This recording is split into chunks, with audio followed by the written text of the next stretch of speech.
Hey, I'm Chris, and welcome back to my channel. Today I'm looking at how to emulate double-track guitars as closely as possible with single-track guitars completely in the box.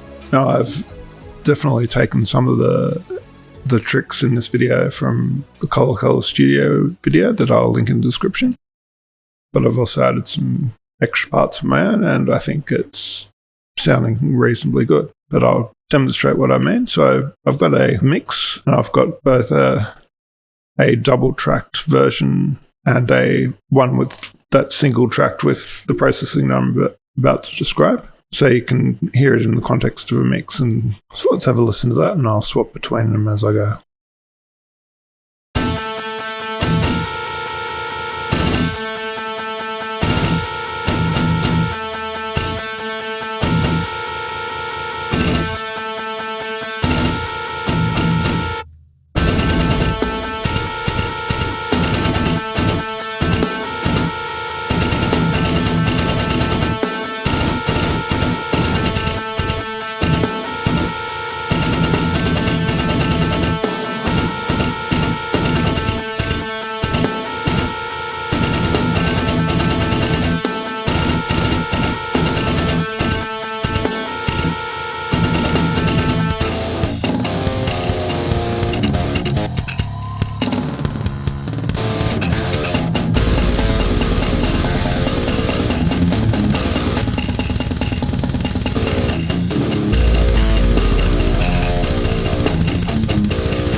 So other than the workarounds for the single tracking to make it more like double track and the actual double track, I've kept the processing as much as possible the same between those two, so it was as fair a comparison as possible. So to understand the principle of how this works, I'm just going to delve very briefly into mid and side sort of ideas, because this is all about getting very wide double track guitars. So the mid channel is basically everything where the left and the right channel are the same as each other.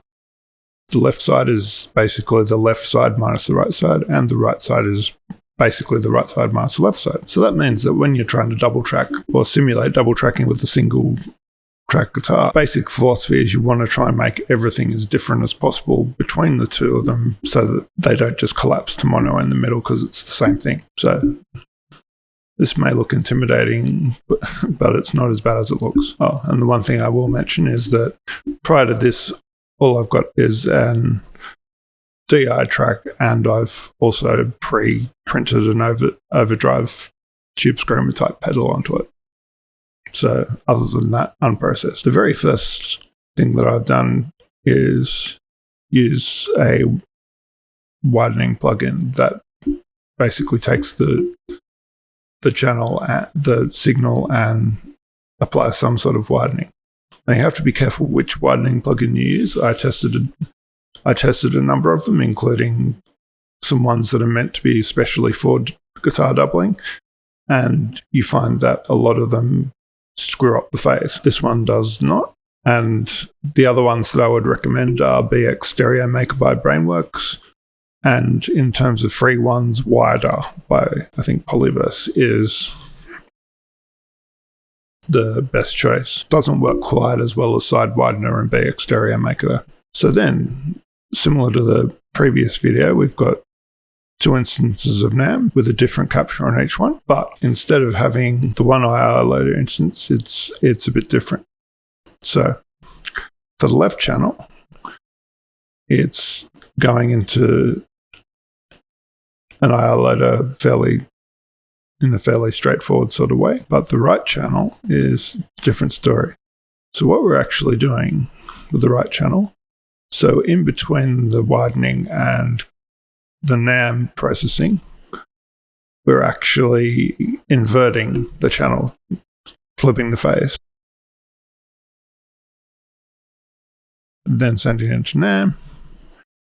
And then on the way out again, we reinvert back. What's that for? That's, as we were saying, that's basically to make things as different as possible. And that's one way of making the amp respond a little bit differently to the signal that's been phase flipped.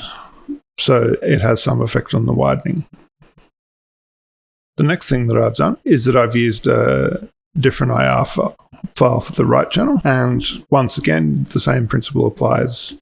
Try and make it as different as you can. Try and find one that's using a different microphone, different speaker driver in the cabinet, etc. The more different they are, the wider it's going to sound. So next up, we've got another instance of M-Utility, and all this one's doing is, it was the easiest way I could find where I could individually adjust the volume on the right channel. What you may find is if you're using different NAMM captures like I have, that the channels are going to be very uneven. So I'm just using that to balance them up so they're around about the same sort of level. And the way that I was measuring that is I have DP meters in here, and I've got it configured in each one to just operate on either the left or the right channel. So when I did a test render on the track, I could see, okay, this is how loud both channels are. I know exactly how much I need to adjust to balance them up. And the last thing I'm doing is I'm actually boosting the sides a little bit more and pulling down the mids to compensate, which, as you'll remember from what we were talking about with mid-side, that means that you're effectively widening it just a little bit more. Of course, you wouldn't be able to do that prior to all of this sort of processing because there's nothing in the sides, so adding gain is not going to make any difference. We had to create that difference first. That's been how to imitate double tracking with a single track guitar track. I hope that's been useful. Be curious to hear what you think. Do you think it's close enough that you'd consider using it in your tracks, or are you still going to double track? Let me know in the comments, and I'll look forward to seeing you in the next video.